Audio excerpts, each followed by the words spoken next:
I have a question for you. Did you compromise on a home during the pandemic?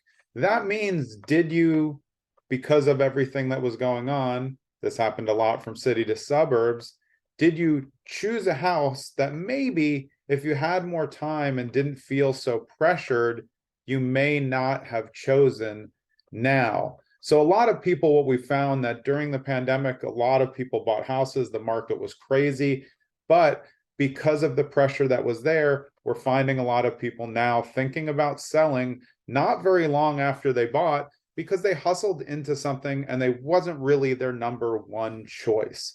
So now they either need more space or the configuration didn't work because they just didn't have as much time to do a complete due diligence and to see more on the market. The market was so competitive, bids were crazy.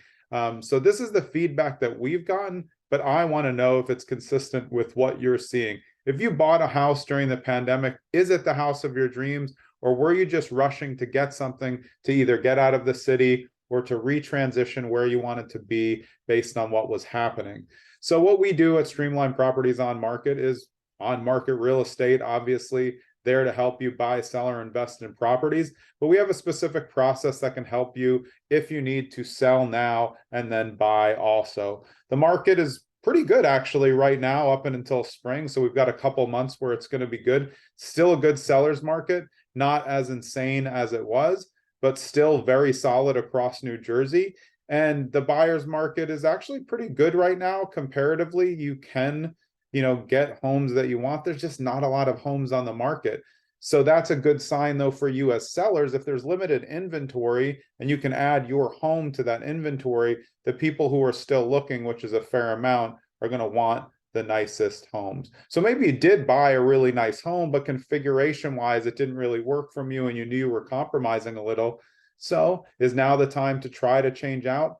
It's really up to you. You probably have a pretty good rate. Rates are higher now, but you can talk about what you can do later in the future. And if the house is already too small, that's not going to get any easier unless your kids are going off for college soon, and then you'll be downsizing anyway. So it's something to consider. If you do want to buy a house and sell your house at the same time, meaning sell first and then buy, or do it really, as continuous as possible, I have a video for you here that you can watch that will explain what we think the best practice is for.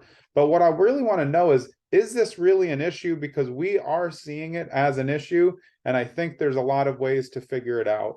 A lot of times when there's things going on that are outside of your control, you're going to make a decision that maybe you're going to want to correct in a couple years. And the good news is you probably have a lot of equity.